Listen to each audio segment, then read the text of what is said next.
Hey everyone, before we get into the absolute chaos, do me a favor and smash that subscribe button. All right, today we're diving into a senator, a ribbon cutting, and a crowd that was, well, not happy. So just imagine this for a second. You're trying to give a speech, and the only thing you can hear is the entire room chanting one word at you over and over. And that word?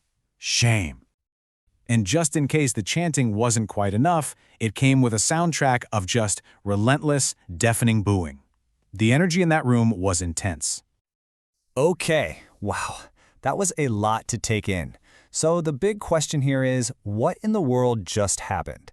Let's get into it. To really get what's going on, we actually have to rewind the clock, because this whole event was never supposed to be some big political showdown. It was supposed to be about pavement. Yeah, the original idea was super simple. Republican Senator Susan Collins was in Searsport, Maine. Why? To celebrate a new road project on Main Street. You know the drill, right? A classic, feel-good, ribbon-cutting photo op. Except about 200 protesters showed up, and they had some very different plans for the day. Things got so heated the event had to be moved indoors, but as we just saw, that didn't exactly quiet things down. So this is the key. What was all that anger about? Was it just one thing? Nope. It was a lot of things. The crowd was shouting about a whole menu of issues, really. Her votes on Supreme Court justices like Brett Kavanaugh, her position on the conflict in Gaza, and a really big one for them, healthcare. And we're not talking about vague complaints here. People came with specifics. One protester, Rachel Herbener, put it this way, saying the senator's actions could lead to a third of all Mainers losing Medicare.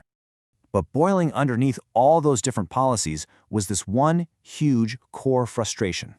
And another protester, Yanis Hogan, absolutely nailed it. She said, if the senator won't come to us, we will come to her.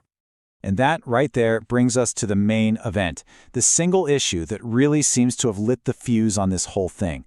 It's something that's been building for a long, long time. Let this number sink in for a minute. 25 years. That's a quarter of a century. And what's so special about 25 years ago? That's how long it's been. According to local reports, Senator Collins hasn't held a public town hall meeting in 25 years. And that one fact, it explains so much of the frustration we saw at that ribbon cutting. So what's the deal here? Well, the protesters feel like she's straight up avoiding them. Her office, on the other hand, says she prefers smaller meetings, or even Zooms, arguing that big town halls just turn into unproductive shouting matches. But here's the thing, this isn't just a Susan Collins story. As politicians head home for their August break, a lot of them are finding out that the welcome mat has been, well, it's been rolled up. Take Missouri, for example. Representative Mark Alford was told at his own town hall to take his head out of Trump's A. Yikes. Then you've got Oklahoma, where Representative Josh Brecheen got absolutely hammered with tough questions about the cost of living. And over in Wyoming, Representative Harriet Hageman has been getting confronted over her support for Trump's policies. So yeah, it's a trend. And just to add another layer of drama for Senator Collins, she's also taking heat from inside her own party. Donald Trump literally posted this, telling Republicans to figure out how she's voting and then do the exact opposite. So, back at the ceremony with all this going on, Collins tried to plead with the crowd. She said, this is not the Maine I know, trying to appeal to their sense of civility. That appeal?